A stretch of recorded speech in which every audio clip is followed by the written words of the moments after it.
I think it was frustration as much as anything. The group of us were all quite ambitious, I think, musically, but of course we needed to earn a living. And playing in symphony orchestras was a way of making that happen. But I think we all felt at that time we didn't have enough individual responsibility for the product. And so we started working together in my house. Not working really, it was all for pleasure. We didn't have any money, but for a couple of years in my house in London here, we rehearsed when we felt like it, just played music. And the keyboard player was a man called Jack Churchill, whose proper job was the organist and music director in St. Martin in the Fields. And it was he that suggested maybe after 2 years we might give a concert. We said, no, we don't want to give concerts. We do enough concerts with other things. But he persuaded us. And of course that was the beginning of the Academy's life, really. There was a critical time when we realized that the Academy was becoming a much more important feature of our musical life, and lots of other things had to be dropped. We had to leave permanent membership of any major organizations just so that we could meet more often. And of course, once we'd made our first gramophone record, it was like a visiting card, really. It went around the various concert promoters and invitations started coming in, so we realized we had to take it more seriously. Pierre Monteur, who was the music director of the London Symphony Orchestra, came to one of our concerts, the Academy concerts, and afterwards he said, "Neville, yes, that was quite good, but why don't you stand up and conduct properly instead of waving your bow in the air all the time?" And I said, "Well, I never thought about conducting." He said, "Well, come to my school." So I went to his school in America. And of course, once you get this baton in your hand, it's like a disease. It gets out of control completely, that you suddenly feel that you are able to control various musical, particularly as the orchestra gets bigger.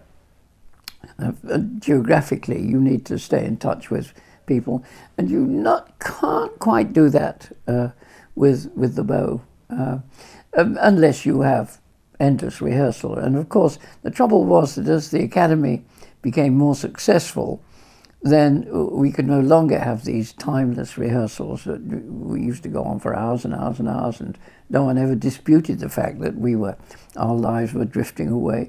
But as soon as we started recording and making budgets for tours, then time element came into it. You could only have a certain amount of time of each person.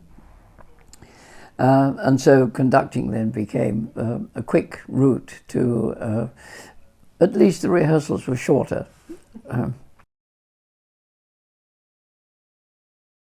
You can't help, after 40 or 50 years, however long it is, you feel a certain proprietary interest in the thing.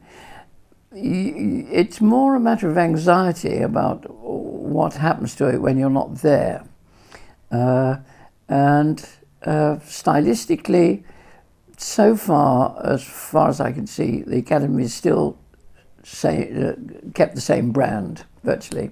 It has good articulation, it's quite transparent in texture, it has all the amount of vitality, and of course Josh Bell has brought a new image to the orchestra.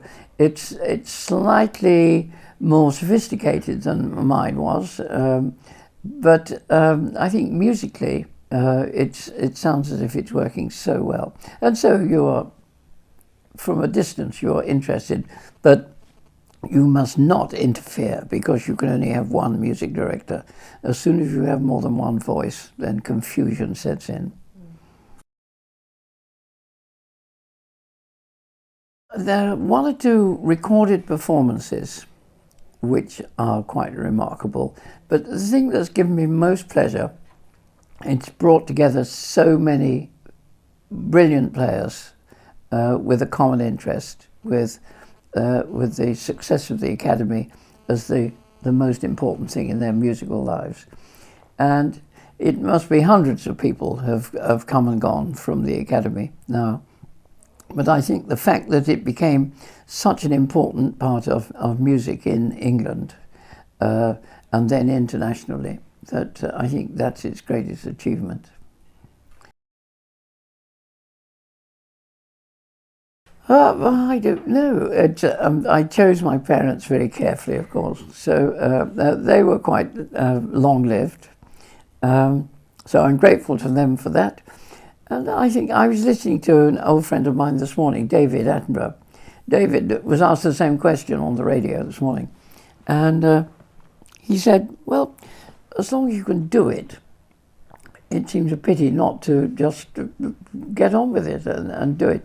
I think that you will be told soon enough when everyone feels you can't do it, because even if you're too vain to admit it yourself, the critics, they may be professional critics, or they may be your family that will tell you, why don't you just put the baton down now and grow some potatoes or something.